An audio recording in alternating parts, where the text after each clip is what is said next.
So, as we all know, I'm back on Hinge. I'm in my single girl era. And one of the prompts on my Hinge is like, um, um, oh, I can't even think of what it is. My unusual skill. That's what it is. It's like my unusual skill and then dot, dot, dot. And so I put making people scared to have sex because I'm a sexual educator and like I can do that like fairly easily. And so I get this message from this guy today and I literally just screenshotted it before we started this recording. And he was like, "Does this mean you aren't on birth control?" And I was like, Oh my god. You cracked it, guy. You solved the mystery even Scooby Doo couldn't solve. no, but at the same time, it's like that would be scary. Like if someone wasn't on birth control and it was like that's the reason why I make people scared to have sex, like in general. I mean, sex is kind of scary. There were like ghosts in your genitals. A lot of people don't know that. It's only when you've like reached master's level courses in sex ed that they actually talk about that. They talk about the invisible hand of the market, but they don't talk about the invisible ghost of the penis. This is going well. Ew. I'm Ew. riffing really, really effectively.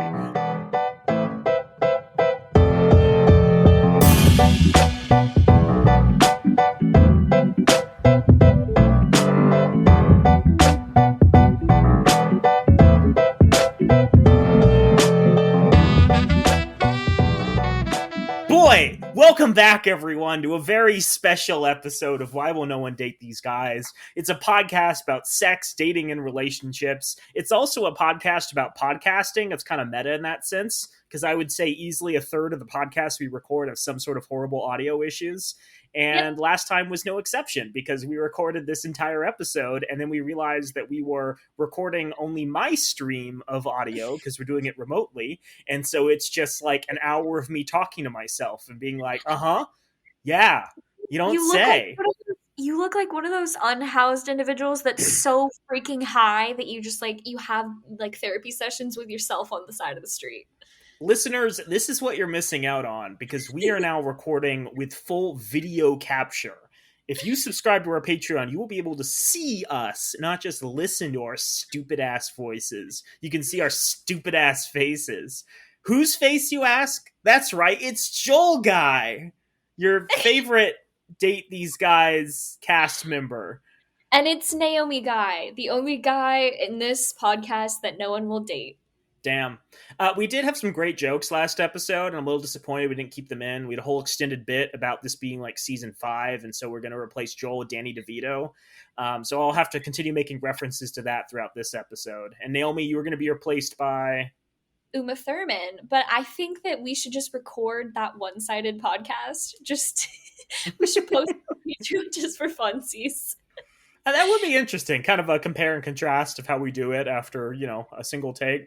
I think you'll Yeah. find that the second one's probably worse. I'm a little afraid of that. I'll be like, we got it once. We'll just knock this one out and no one will know the difference. But yeah, we're back. We're continuing to talk about the worst book in the world. No, not Mein Kampf. Okay, the second worst book in the world. It's Why Women Deserve Less. And Naomi, do you recall the first part of chapter 6 and all of the stuff that he's talked about so far? No, I block it out immediately after every single episode that we record. I just get extremely drunk and then I don't remember it in the morning. Yeah, so it's not that you black it out, you black out. Yeah. Oh, okay. I mean, I guess And in it's the the same process, thing. I block it out. Yeah. Yeah. So chapter 6 has been all about how like women are Full of terrible. water. This isn't full of water. That's fair. Yeah, the chapter 6 has been about how women aren't holding up their end of the new contract, a very vague and not really well-defined statement.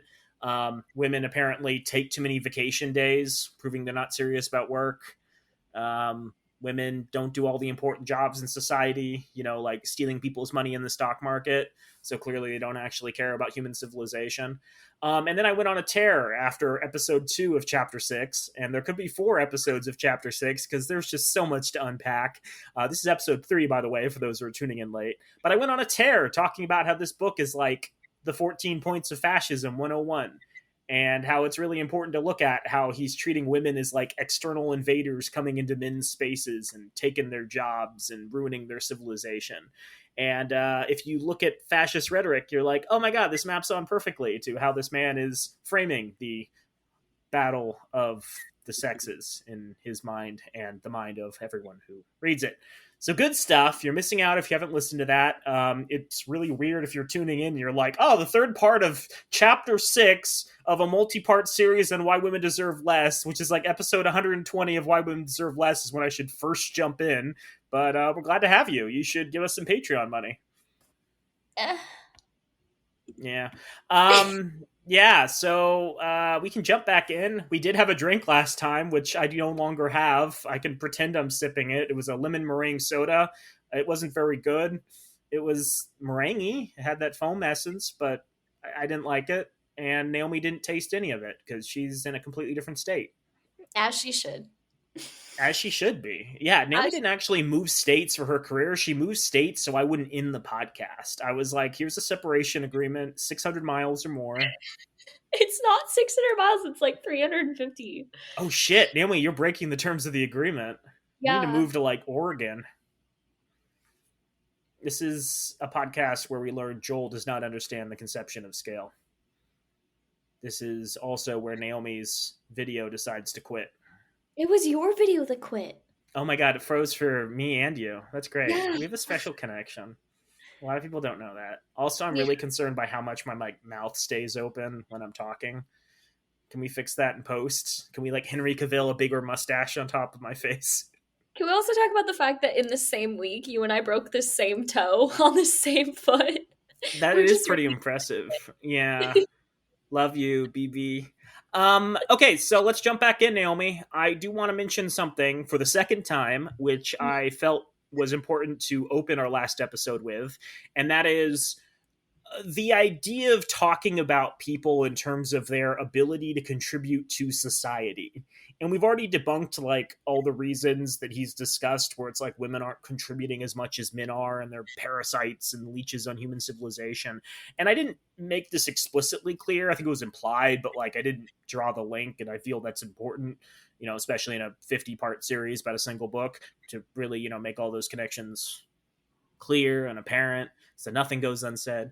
And that is talking about people in terms of economic productivity, besides being a very fascist thing, is also something eugenicists like to talk about. One of the big things in eugenics is determining who's valuable to society and not. And if you don't fulfill like some arbitrary social quota, well, it's off to the Soylent Green machine for you. oh, Blizzard! Sorry. That too, yeah. Yeah, this is bad for any number of reasons, but yeah, it's really bad when you begin looking at society and saying that like certain people are valuable only based off their productive capabilities, because you're excluding like tens of millions of disabled people and elderly people who like theoretically have already contributed to society during their lifetime, and children who, despite what all the Republican states are doing, probably shouldn't be working in mines and slaughterhouses and all that stuff. So yeah, like not only is this like an explicitly fascist text, it's also a eugenicist text. And if it isn't, it probably shouldn't be so closely aligned with those positions and principles. Let's read some stuff, Naomi. Okay. Women work less than men on average, period. Naturally, choosing easier degrees, pursuing frivolous professions, and working fewer hours than men results in women making less than men. And this would be perfectly fine if women were okay making less money for less hours and less arduous work. But they're not. Society has brainwashed them that they're entitled to equal income as men under the new contract, even though it's not equal work. To maintain their traditional living standards, they could marry a higher income man, but that is off the table for an increasing percentage of women in today's post-marriage, new contract world. In part because they don't want to marry. In part because a dwindling percentage of single men make more than women. And so they resort to the one thing that can make things fair and just in their minds. They resort to the government. Here, women make it very clear by the way they vote that they intend to have a higher standard of living, even if they have to force others to pay for it. Women, especially single women, vote overwhelmingly for leftist political parties such as Democrat, Labor, Socialist, etc., that promise to give them other people's money. I feel it's worth underscoring here that like neither the Democrats nor Labor are really leftist political parties. Like, I know a lot of people think of them as being on the left, but like the Democrats are very centrist by like any definition of the term in an international perspective. And the Labor Party, which used to be a little more like inclined to respect the working class, has moved dramatically right in the last couple of years in Britain. So like he can think of those as left organizations, but they're really not. they're very middle of the road when it comes to like policies that benefit people. The United States and Britain are kind of aberrations when it comes to like political parties, because we really don't truly have a progressive caucus in government that's able to stand up for like people's rights and like corporations being bad. I don't know, worth mentioning. Um, so women vote overwhelmingly for leftist political parties that promise to give them other people's money, be that UBI, Section 8 housing, WIC, EBT, free daycare, TANF, free lunch programs, rent moratoriums, student loan bailouts, or any one of the limitless number of government programs. Women disproportionately benefit from the welfare state. And why shouldn't they vote that way? It's only in their best financial interest to do so. So when you factor in how much women consume via government programs versus how much they produce in their questionable careers, it should shock no one that they are net economic liabilities to society, thereby requiring men and hardworking women to pick up the slack to pay for them. What do we think, Naomi? I want to know what a frivolous career is. We talked about that last time. It's like, taking care of other people's kids. Imagine working in a daycare and like educating children. Joel, we may have talked about it last time, but the audience didn't talk about it last time Well, they because listened to we the episode theoretically last time. yeah, but we didn't. I don't think we talked about it last time. We talk about frivolous Chris. Oh my god! This is embarrassing because I think a lot of listeners like listen to some of our episodes that are multi-part, back to back to back. So 1 week they listen, and Naomi's like, "Oh, that's really interesting," and then the next week they listen, and Naomi's like, "Joel, that was 2 years ago. What are you talking about?" Or even worse, Naomi's like, "That was 2 days ago when we recorded. I already had like 6 blackout sessions." Yeah, just to get over this fucking book that Joel's obsessed with. Tell us how you really feel. Nah, Besides that, do you have any thoughts? nah, None at all. Keep in no, mind, none. listeners, Naomi's already discussed this with me, so I'm really concerned that she doesn't remember any of the things we brought up already. Okay, so a couple. Go ahead. No, I have nothing to say. Oh my god. So, I guess a couple of responses here. If this is true, why don't Democrats and the Labor Party and other leftist political parties dominate every state? He's pretending that women are all powerful when the evidence quite clearly shows that that's just not the case. Again, this is, the whole fascist rhetoric of both pretending that your opponents are simultaneously all powerful and like thus needing to be overthrown, but also weak enough that like if you fought, you'd be able to overcome them. It's this weird like intellectual contradiction, and he's never really going to be able to resolve this. This also doesn't explain why 45% of men voted for Biden. If men vote for Biden, are they too stupid to recognize how none of this is in their best financial interest for them, for him, or are they like coolly and rationally making a decision that they think is best for society? Rutgers had some information about the gender gap, and it's like true that 57% of women voted for Biden in the last presidential election, but that also means that 42% of women voted for Trump. There are a shit ton of women who support and agree with conservative policies, so this is like demonstrably untrue. I know he says in the final sentence of the section that like hardworking women pick up the slack, but he doesn't really give hardworking women their credit. He kind of writes off all women's career choices, and the fact that 42% of women voted for Trump, which is not necessarily indicative of overall economic preferences, but does kind of map onto political trends in this country. Perhaps indicates that like there's a lot more women out there that fall into his definition of like hardworking women, but he also refuses to recognize them. So you don't get any credit if you do all the things that like right-leaning people want you to do. You're still going to be thrown in and categorized as just another one of the silly, frivolous women. I don't know. Like, if you're not going to get the support from conservative men, why do you continue to back them? That's my thinking, at least. Maybe you have just a feeling of moral superiority. I do like that. I do like feelings of moral superiority. Nami is looking at me like I just killed her puppy. She's got that like shell-shocked trauma, but also a little bit of indifference, like she didn't like the puppy in the first place. What kind of puppy was it? Was it an ugly one? Pomeranian. Yeah, you can take it. Yeah. I do also want to bring this up again. I don't want to harp on this too much, but he's ignoring U.S. corporate welfare states, things that disproportionately benefit men. Like the majority of billionaires and multimillionaires in the world are men. The majority of like wealth is held by men around the world. This book was published in early 2023, long after the United States government printed and effectively gave away $2.3 trillion to businesses through things like the PPP program. You can argue that some of that like went to keeping the economy functioning, but as Oxfam pointed out in a press release released in 2022, the 10 richest men in the world more than doubled their fortunes from $700 billion to $1.5 trillion over a period of 2 years from 2020 to 2022. It's kind of baffling unless you're like, wait, where does that money come from? And there's a little bit of analysis that indicates that that money came from the fact that these people own a vast majority of US businesses and stocks and all that stuff. So any government injection of money into the economy goes effectively directly to them. So yeah, like the U.S. corporate welfare state is a very real thing. It is a very real thing that disproportionately benefits men, but it's something that kind of blows his entire argument out of the water. So of course he's not going to bring it up. It's interesting because he definitely indicates libertarian preferences later in this book, but completely ignores the fact that like this is interference into the free market. I guess it's good if it's going to the right people. I don't know. So here we get into studies, Naomi. Exciting, good studies. He says, in a study, citation 30, that has been quickly buried and put behind a paywall, New Zealand calculated the annual economic benefit, or cost, men and women on average provided for, or cost, society. And the results were telling. Citation 29. Here he did that thing again where he swapped citation numbers and then also switched them around in the citation list. I'll just finish harping on this now for the rest of the text. The whole citation list is completely jank. The final citations in order are citation 30, citation 29, citation 31, citation 38, citation 34, citation 35, citation 36, citation 37, citation 32, citation 33.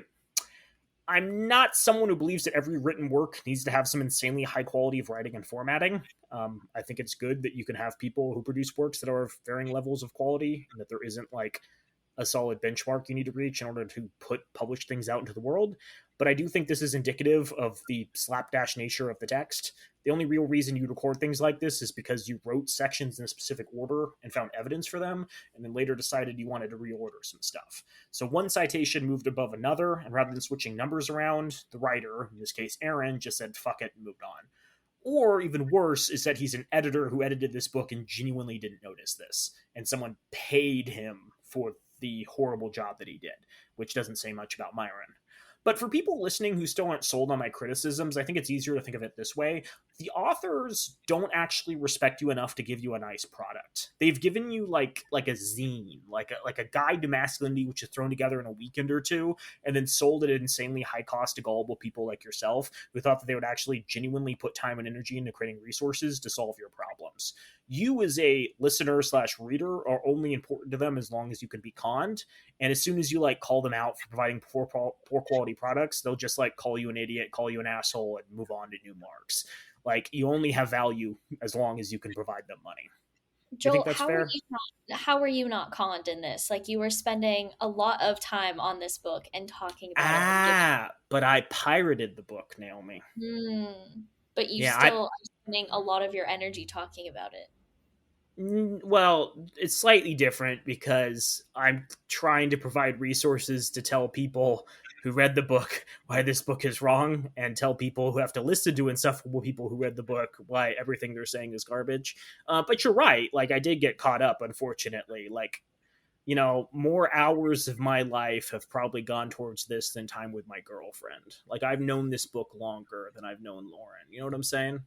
Damn. I thought Yeah. we were sitting here and I thought we were giving it a good review. Is that we've really been like Oh in on shit, this? Naomi. I mean, part 9. I'm glad it took you. I'm glad it's better than reaching the end and you being like, "Wait, was the twist that it was bad all along?" It's like the Sixth Sense. The twist was he was dead all along. Spoiler alert for a 1999 film. Okay, so this is interesting because he provides 2 citations here, and I want to talk about the first one. So the first one is a study from New Zealand, and he provides a little bit of description for what that study entailed. According to that, women were on average only net economic contributors for 15 years of their lives, compared to 30 years for men. So they required men, and genuinely independent women, to pick up the slack through direct income transfers or added taxation. This is the sort of language a libertarian would use. As a result, the total of women's net economic contribution was tallied and equaled negative 140,000 New Zealand dollars. This is in an era of strong independent women who don't need no man, where the new contract has been enforced for at least the past 50 years. Yet, women as a whole are still economically dependent upon men. But perhaps what is most galling is not how women use democracy to force old contract obligations on men, nor is it that women now have all the freedom they want, but can disproportionately rely on the male taxpayer to bail them out or subsidize them if their choices go south. It is when they choose to breed with deadbeat dads that then require the responsible men of society to pay for their bastard yet innocent children they can't afford. I don't know if that sentence, if people's brains were able to process my butchering of that sentence. It's when they choose to breed with deadbeat dads, but then require the responsible men of society to pay for their bastard yet innocent children they can't afford. This is the largest psychological, emotional, and evolutionary violation of men, as it renders every net taxpayer, females included, a cuck. I dislike the way that you say that word. I feel like you could Cuck? say it with a lot less emphasis. The next thing Cuck? I say is that I don't understand why people like Myron Gaines do not support abortion more than they do. Because in this situation, he's talking about, like, oh, you choose to breed with these deadbeat dads. It's like, I don't think I have a trap door in my vagina like a whale does. Like, I didn't choose to breed with this person. And suddenly it's like a big deal that, like, oh, these women are actually having these babies, and suddenly like society as a whole is in charge of them. And it's like, yeah, because society should, take care of each other and, make sure that no one goes unhoused or unfed. Crazy thought. But suddenly it's a big fucking deal because somebody else is paying for these children that they don't even want sometimes. Yeah. Um, I don't know Myron's opinions on abortion. My guess is that like he probably personally doesn't give a shit and would like prefer that women he sleeps with have abortions rather than him having to pay child support. But because his audience is predominantly conservatives, he has to say like he believes in abortion so he can like continue to attract people who are like more religious to his podcast. Though I don't know, like it's a mixture of cynicism and con. It's hard to separate one from the other. So like I'm not going to put words in this dude's mouth. I'm sure we could find something that has his thoughts on it. I don't give a shit.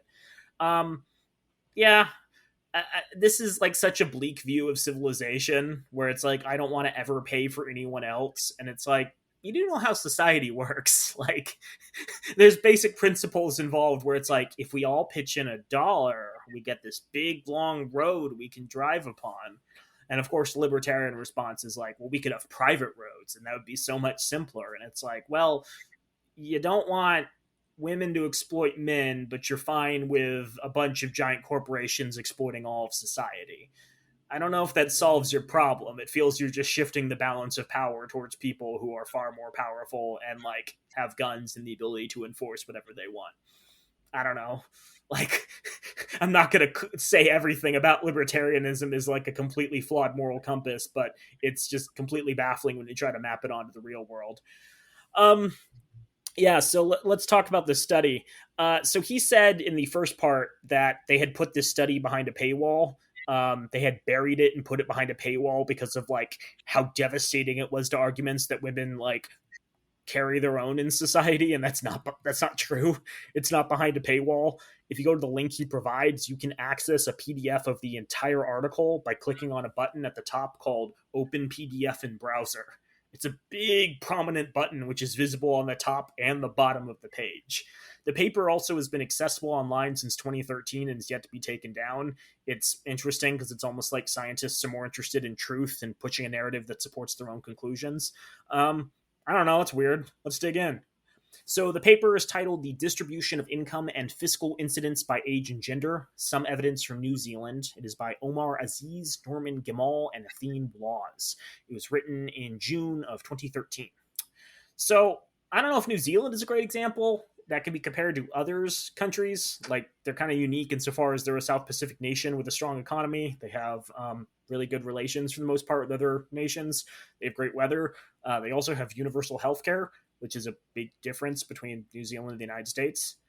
Um, The paper describes itself as contributing to the literature on fiscal incidence by examining the age and gender dimension of redistribution through taxation and government spending in New Zealand. Naomi, we discussed this last time. What is fiscal incidence? No idea. Really?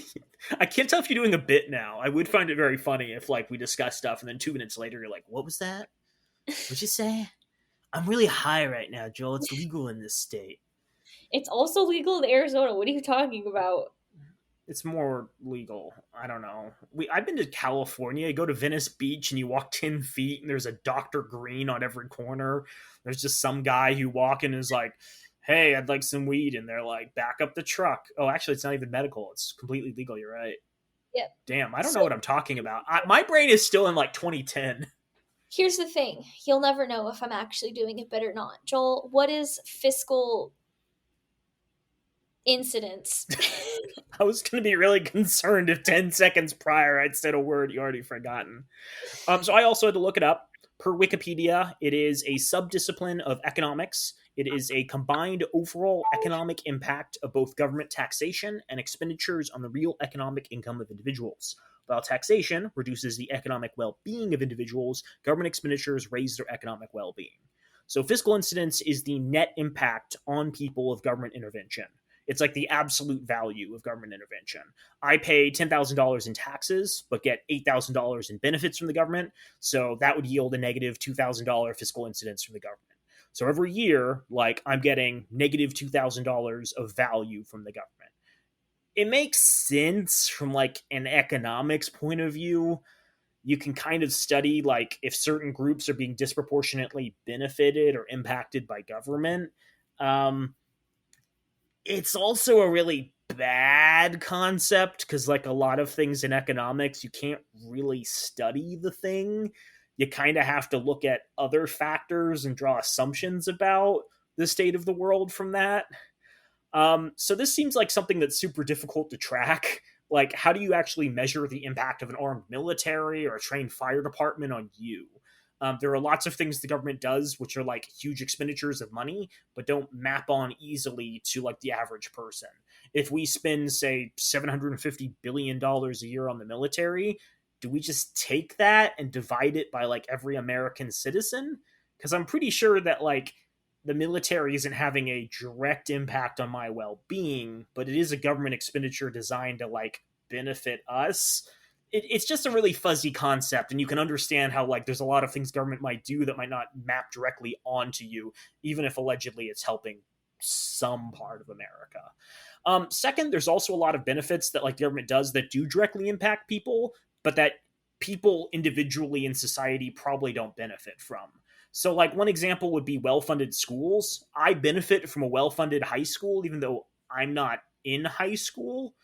I'm a person who, like, lives in a society that teaches kids how to be productive members of society. And so, like, well funded high schools are good because then the people who are, like, taking care of me in a hospital understand how to do unit conversion and can, like, not overdose me on drugs. Or, like, the person who's driving down the street can read street signs and, like, know where to bring me if I'm trying to like get to the hospital because I just got overdosed on drugs by a nurse at a different hospital. This anecdote's getting a little convoluted. You can No, understand that like there are things that I'm really go ahead. concerned you waited until high school to learn how to read, Joel. That's where you learn to read, Naomi. What, you didn't learn how to read in high school? Man, I love that great book, that high school reading level book, Everybody Poops. Man, I read that every day. I learned a lot about the fact that everybody poops. Also, that is a great book. I still remember that one line: a one hump camel has a one hump poop, a two hump camel has a two hump poop. Just kidding. Keep going.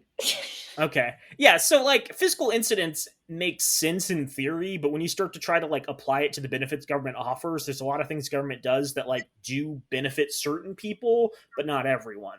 Another example would be that Tempe and a lot of cities around Phoenix now have cooling centers. So if it gets insanely hot out, like it's 120 degrees, which is a real genuine temperature in the state of Arizona during summer, and someone doesn't have functioning AC in their house or unhoused because we have a lot of people who live on the streets, they can go to a cooling center and not die. Great. That probably doesn't directly benefit me. It probably does not have an impact on my life, but also as a taxpayer, I'm like, oh, I like that the city is preventing people from dying. That makes me feel good. I wish the city would do more things to prevent people from dying. That's a good thing. So yeah, like fiscal incidence again doesn't really track the value that I get, the sense of like security. And if my AC ever goes out, I could benefit from it. But like again, it's something that's kind of a fuzzy concept, excuse me, that is difficult to map onto this. Third, we shouldn't really pretend that how much you pay into the society should dictate your level of proceeds. Like, I believe billionaires benefit heavily from everything the government does. They do a hell of a lot of exploitation to extract their wealth. I think we talked about last time the fact that, like, in a lot of areas, Walgreens will hire people and then give them, like, a food stamps application when they get hired because they know the wages are so bad, these people will qualify for food stamps.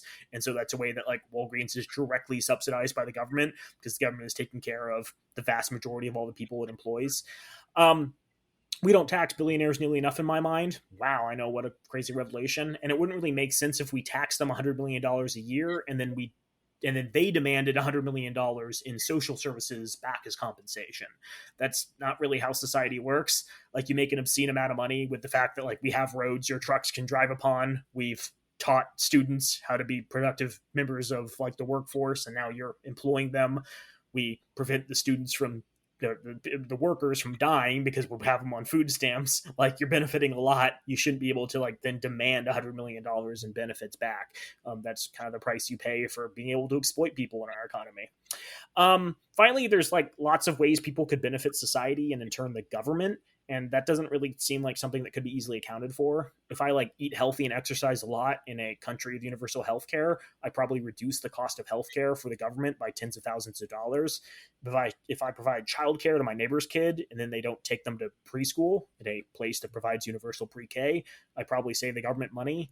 If I, like, fill a pothole on my street and don't call the government to repair the pothole, I probably save them money. So, like, again, fiscal incidence can be a useful metric, but there's so many things that people do that, like, by the nature of living in a society composed of hundreds of millions of people, just can't be accounted for. And so there's going to be a lot of stuff excluded by this insanely simplistic measurement. Um, Actually, finally, women make less than men, even in New Zealand. They're thus going to pay less in taxes, and if they use less services than men, would still probably not cost the government money more over the period of time that they were working. New Zealand also taxes higher incomes more, so the wage gap is a major contributor to this difference, especially over, say, a 30-year work period. Just throwing out some random numbers, if I, as a man, make $50,000 a year on average over 30 years in the workforce, and I'm taxed at 10% of my income, I paid $150,000 in taxes to the government. If I, as a woman, make $40,000 a year and I'm taxed at 7.5%, I paid $90,000 over the same period. Right. So I would have to work like 40 or 50 years in order to reach the same point. So, like, the fact that there's a pay gap due to the market, like, thinking that women deserve less money for the work that they do, contributed significantly to this phenomenon. It's not magically because women, like, cost society more. Now that is all complete speculation. That is, like, just me thinking about the concept of fiscal incidence and trying to think about, like, ways you could actually make it meaningful. The paper then goes on to admit even more. So the intro says they're only looking at taxes and government spending. They have household data that shows the taxes people paid, and then they don't really explain how they got the spending numbers. I really didn't understand how they were able to figure out how much taxes a household paid and then, like, figure out what each person in the household was paying. I don't think they said they had gender separated data for people who jointly filed. So I think they used some sort of kind of calculation to try to average it out. I don't really know where the data that the government is spending came from. I think it was social programs, which again doesn't include all the other things the government does for people, and that's something they, like, are straight up about. So the paper itself says, as with most previous studies, this paper does not aim to capture the overall impact of government on individuals' incomes or consumption. So, like, it's like, hey, we're trying to study this very specific phenomenon. We understand by nature of, like, economics being this, like, super limited field and this being hard to study, we can't look at everything. Governments, including in New Zealand, often intervene in economic activities in ways that are not captured by their taxation and expenditure policies alone. Even within this limited form of fiscal intervention, fiscal incidence analysis generally ignores general equilibrium, interactions, and responses. It goes on to say These can often be shown at the micro level to be important, but their importance at the aggregate level is much harder to ascertain. In addition, since a no government counterfactual is never available, we follow standard practice and treat the pre-tax and transfer or market income distribution as the benchmark against which changes due to fiscal interventions are compared. So that's really important, because if you're trying to study something, you typically need like a placebo. Like if everyone after a surgery improves in 6 weeks, and you have a pill and you give people the pill and they improve in 7 weeks, that probably means the pill isn't as effective as you think it is. Like if the pill, when tested, increases the amount of time it takes for recovery, that's bad. That's why you should always study like what the baseline is. The problem is, in like economics, there's never really an example where you can say, well, here's the impact of government on people and here's the impact of government didn't exist, because that's not something you can create. You can come up with all sorts of elaborate models, but you're always going to be limited by like the fact that in the real world, human civilization exists. As much as you want to like pretend that there's ways to make it more efficient, unless you were to construct a entirely separate world populated by 8 billion people, that's never going to be something you can meaningfully test. A couple other things. From the age of 20 onwards, women earn on average significantly less market income than men of the same age, due in part to lower labor force participation. They may instead be employed in unpaid work, such as child rearing, which seems most plausible in explaining the largest discrepancy between 20 and 49 years of age. So even the authors of the paper, talking about how women contribute less to New Zealand financially than men do, admit that a big mitigating factor might be the fact that like women are leaving the workforce to take care of kids. Keep in mind, a lot of these are women who are jointly filing with a husband, indicating they're doing exactly the thing that Aaron said was so important for the old contract.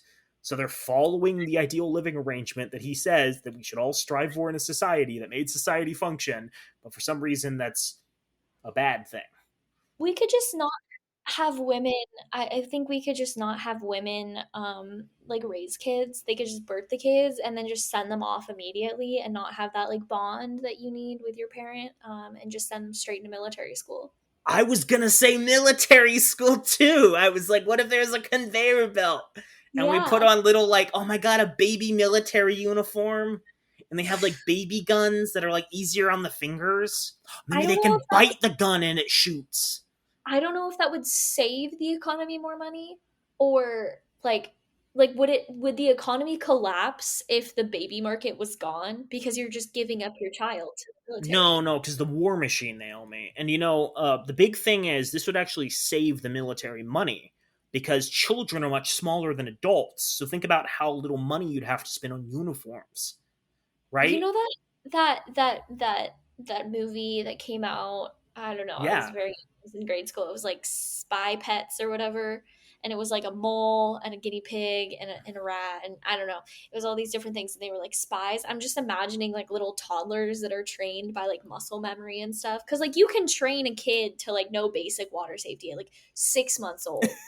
So like and I'm we'll not have a even mine Iran's harbor. used to teach water safety to like 6 months old, the six Yeah, month old. Like I know that this is like things. So I'm just imagining little toddlers with like little AR-15s, just you know, military grade.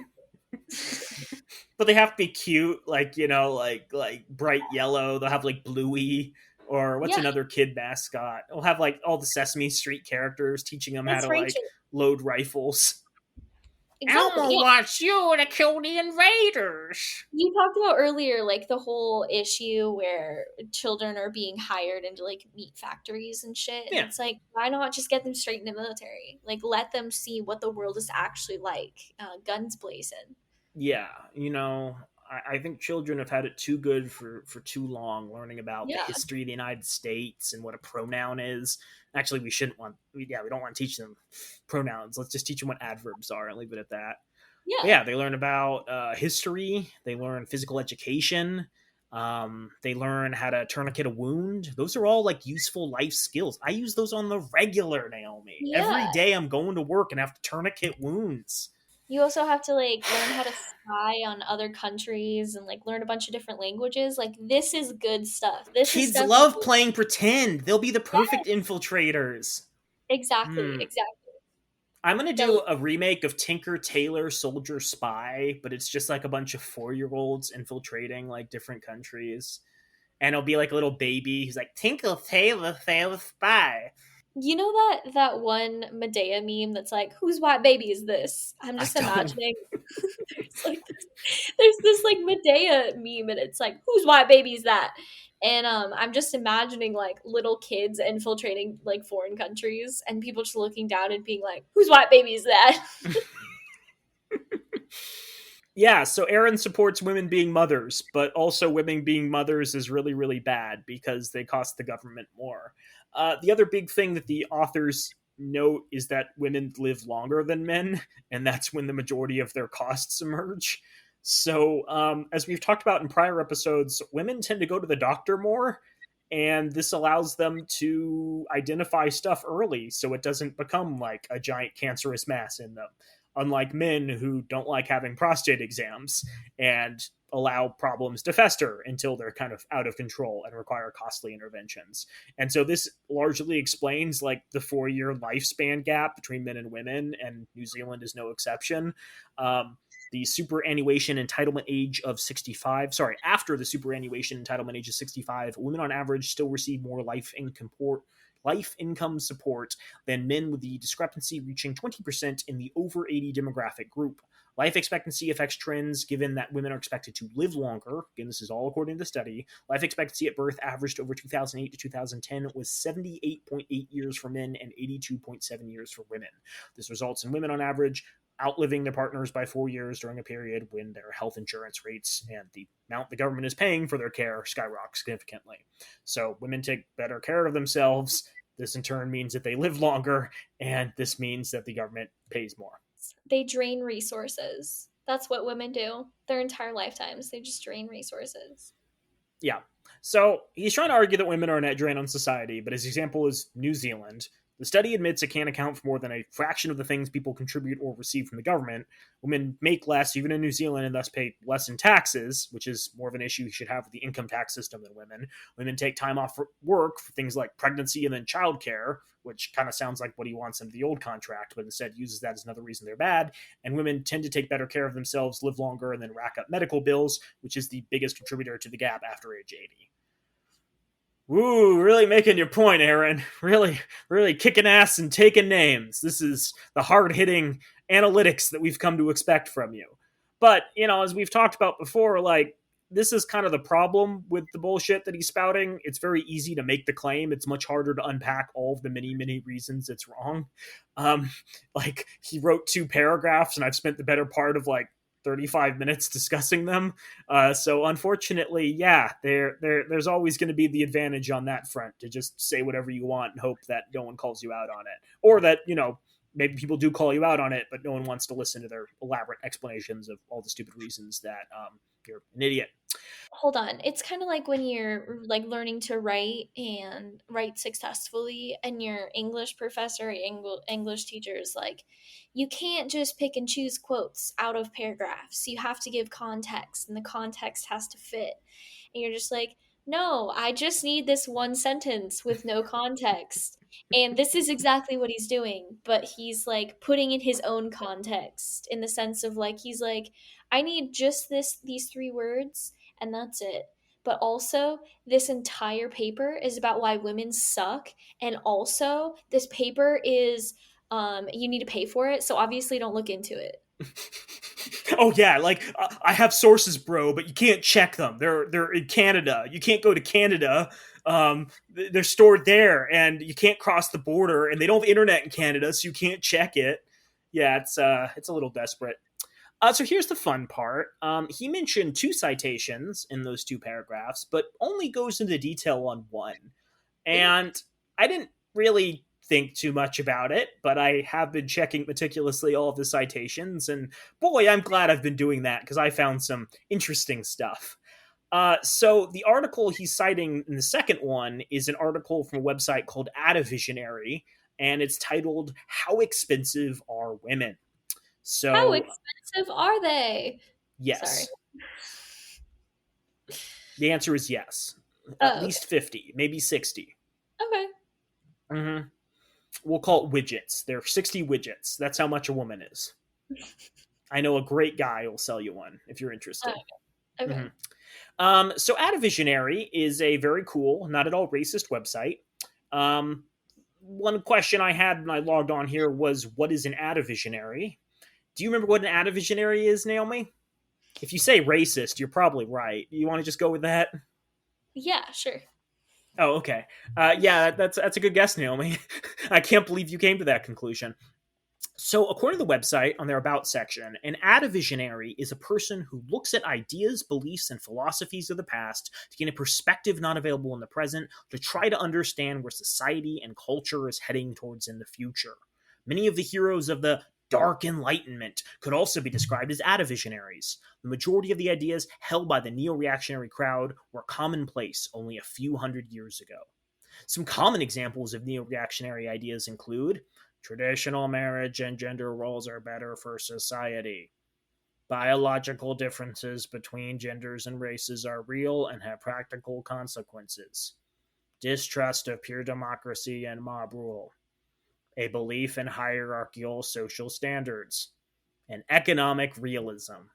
Boy, those sound like some great, not at all racist, sexist, oriented towards hierarchy beliefs of the past, huh, Naomi? This feels like a very picking and choosing approach to history.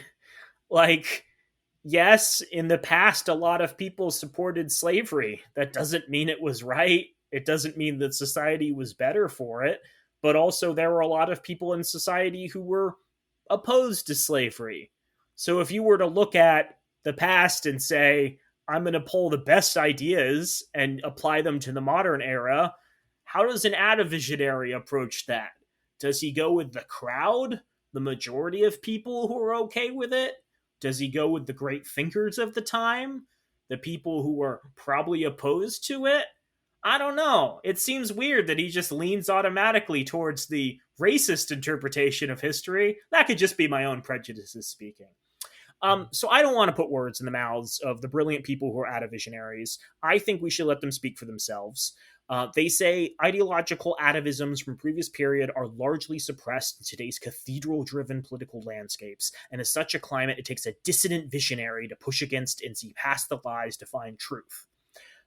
Truth is basically the Republican Party platform for 2024. It's interesting how their countercultural approach to history yields them exactly that.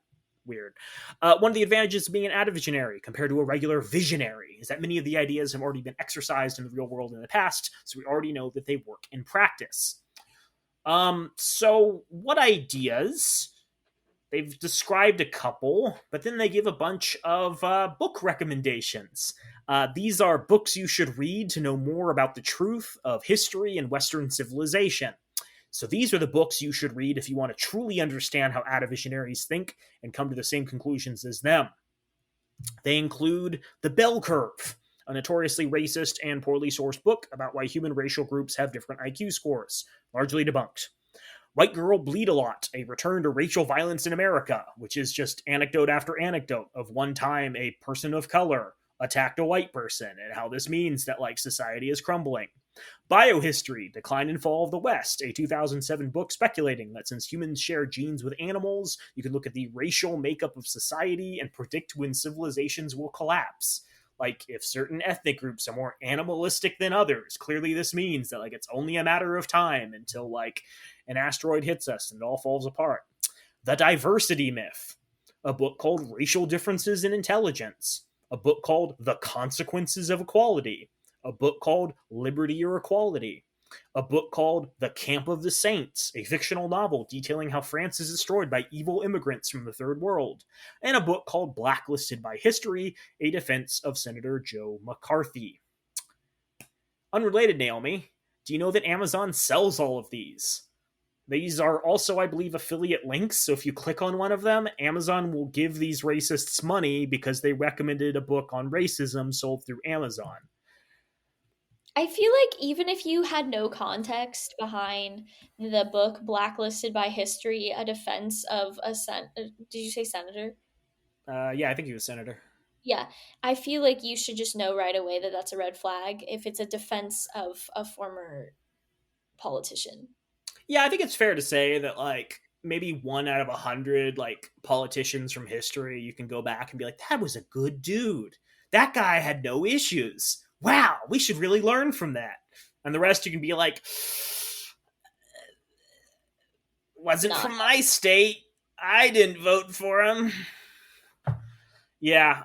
So yeah, it's really cool that they're recommending all this. These are the books that they think you should read to become an avid visionary like themselves. It's really cool that Amazon profits from them recommending racist books because Amazon was willing to sell all of these racist books. it. Amazon, #1 seller in the world of racist books. Black Friday's coming soon, and you can stock up on racist books at Amazon. Amazon. Jeff Bezos is not a parasite. Amazon. So the article, the actual article, jumping all the way back to how we started this, which was how expensive women are, and I know I answered 60, but I wanted to get in a little more about what 60 means. The article discusses the New Zealand piece, but also brings in some additional evidence from the United States about how federal and local spending increases whenever women get the right to vote. I think it's important to underscore that federal spending increases in a lot of instances, like, say, if you grew up in the early 2000s and a male president got us involved in illegal wars that murdered millions of innocents, destroyed entire nations, and essentially existed just to spur on racists and allow military subcontractors to fill their pools with champagne. But Hashtag Bush did 9/11. it's true. But yeah, it's probably just women's fault. Keeping track of how the U.S. deficit changed in the 1990s to early 2000s, balancemoney.com had a little bit on that. So the federal deficit in 1995 was $165 billion. In 1996, it was 107. 1997, it was 22. 1998, it was negative 69, which means we actually had a positive surplus of $69 billion. 1999, it was 126 billion. Positive. 2000, it was 236 billion. Positive. 2001, it was 12 billion. Positive.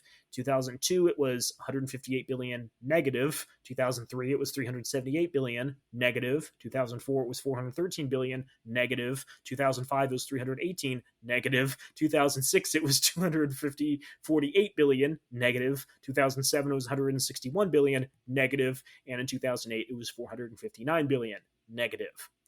So only reason I throw that in is I don't think women got the right to vote during this period, a period which reversed positive balances in our government bank account to negatives. My point here is not that he's entirely wrong and that we can just write this off. I think it's to underscore the fact he's just cherry picking increases in government spending and ignoring all the ones that can be entirely the fault of women. So the piece that Visionary really leans upon is a piece titled How Dramatically Did Women's Suffrage Change the Size and Scope of Government? And this was a piece by the law school of the University of Chicago. It was a economics working paper, I believe, published in the early 2000s. I don't think I got an exact date on it. Naomi, do you recall what we discussed about the University of Chicago last time? It's very right-leaning. Yeah, that's it. They don't like government interventions. And so people who were trained and practice at the University of Chicago might have a belief from the get that like any government spending is bad. It's produced such amazing scholars as Milton Friedman, whose advice on austerity and his belief in the controversial shock doctrine has ruined many an economy. Naomi Klein has done some great books on it. You should read Naomi Klein. Also, she shares a name with my sister, which in no way impacts my desire to recommend her.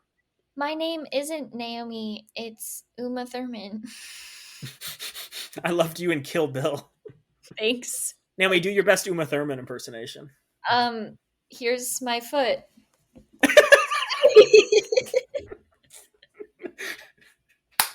Beautiful. Love it. That's me, Danny DeVito, who likes rum ham. I was on Taxi. Who remembers Taxi? No one. My best work. So, the paper. Slightly related. No, I'm going to do mine.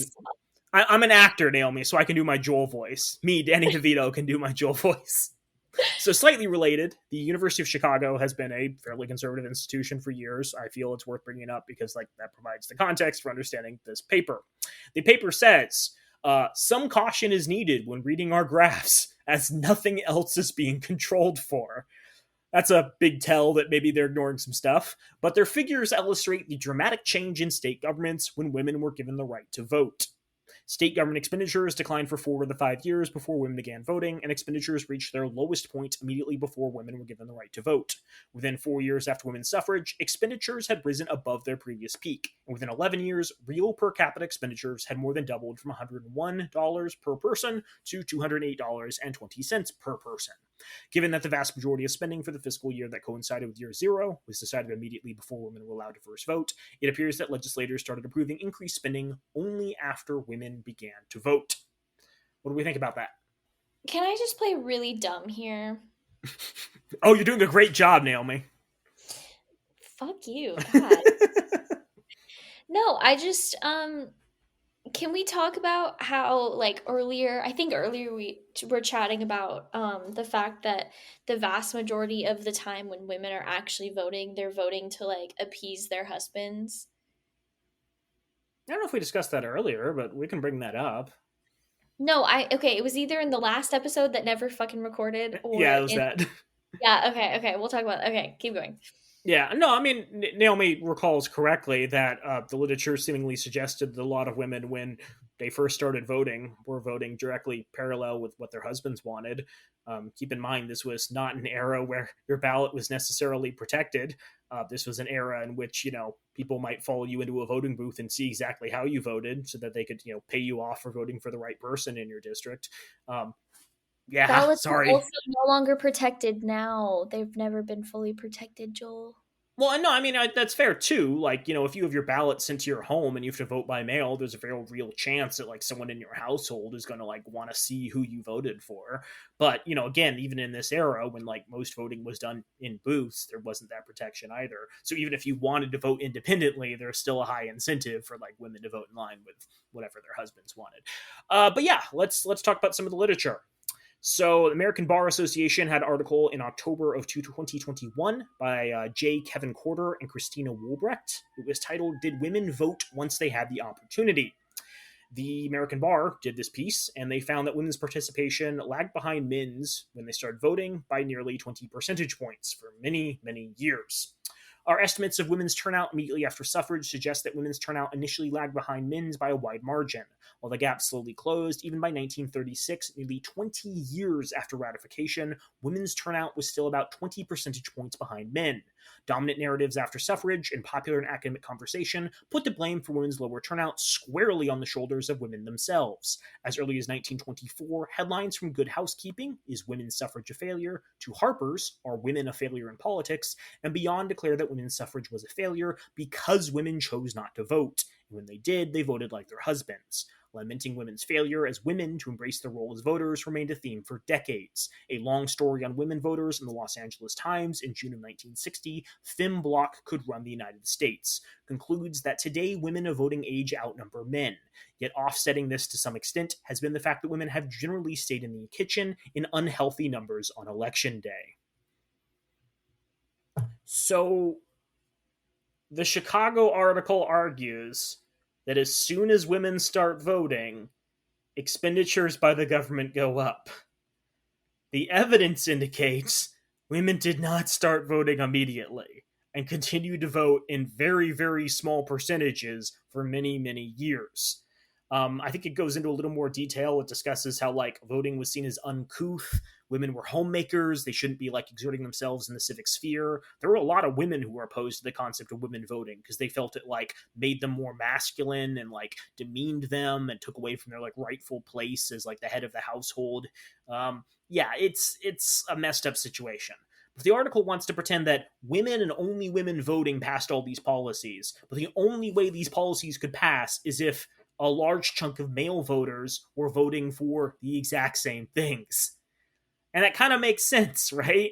We just fought a world war. This is like in the era of the Great Depression. This is a period in which people are asking the government to do more for them. And the government now no longer has to spend all of its extra money on, like, supporting war efforts. It can put that money back into the economy locally. It's very possible people went over to Europe and were like, oh, things are kind of nice over here. It's crazy to, like, see governments that, like, spend money on their citizens, and came back and, like, demanded the same stuff. If you don't buy that argument, because I, like, totally concede Europe was not nearly as developed during World War I as it was in World War II, like, this was an era of the American Communist Party.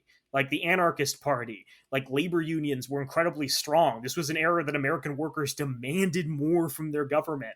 So the idea that like women started voting and that's what caused the government to like start spending money is just like factually untrue. Like women were not voting in nearly the quantities that he suggests. Women were probably voting more in line with what their husbands wanted, and there's this vast undercurrent of all sexes to just demand more from your government, because it turns out that like you can do that. You don't have to spend, $800 billion a year on the military. You can spend $800 billion on, helping people. Wow. I know. Yeah, it's a crazy Crazy. thought. Mm-hmm. So yeah, like Aaron said, it's when women choose to breed with deadbeat dads, but then require the responsible men of society to pay for their bastard yet innocent children they can't afford. This is the largest psychological, emotional, and evolutionary violation of men, as it renders every net taxpayer a cuck. Well, a lot of people are um, supporting these policies, men and women. A lot of people think it's important that like society helps people. Even very conservative people often have a belief that government should do like something. The government should spend some amount of money to like benefit society at large, even if that's just like defending your streets and like fighting wars over abroad. There's still like this idea that like you should give money to the government and receive some service in exchange. And he's trying to paint it as like something it's completely not. Naomi, I think that's where we should put a bookmark in for today. I know you're disappointed. I know you wanted to keep going. Darn. Gosh, dang it. My concern is that like now that we're starting to do video, people are gonna like watch these and be like, Naomi's so bored. Is Naomi being abused by her brother? Is Joel Naomi's like first to me. traumatizing his sister? Yeah. Yeah. He is. Mm-hmm. Yeah. Do you want to do a Well, recap for our listeners? I know you remember all of it.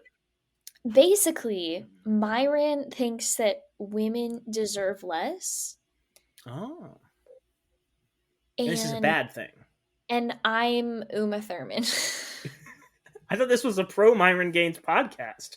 Are you telling me we're opposed to the things he's talking about? No, I never said that. I just was recapping why women deserve less. This is Date These Guys. It's a discussion of the Myron Gaines Fresh and Fit No, podcast. no, Every no, no. episode, we just discuss an episode of the podcast. We have rebranded. It is why will no one date this guy? And Yeah. everyone's like pointing at me. I'm picturing we do like a Mr. Beast where we have like a bunch of like stock images of us going like, You mean and then like we as like put them over like the actual episode of Fresh and Fit, and it's us just like sipping wine and being like, "Oh, you should have said that, dude," or "Oh yeah, that's it. You tell those ladies how stupid they are." It's yeah, like I like ASMR for like Jags. Well, audience, I hope everyone has a great week. And I think you should wear a condom because you don't want to drain the economy. Peace.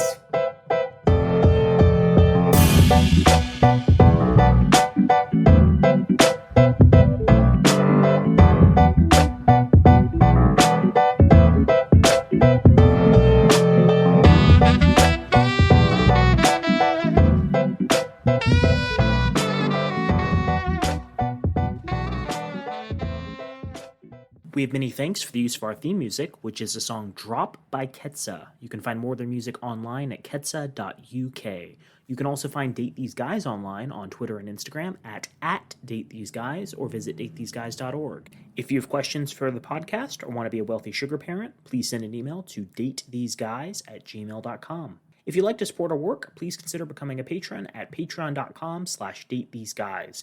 We have behind-the-scenes information, early episode access, participation in polls, and exclusive access to a guy sibling map of date ideas for the Arizona area.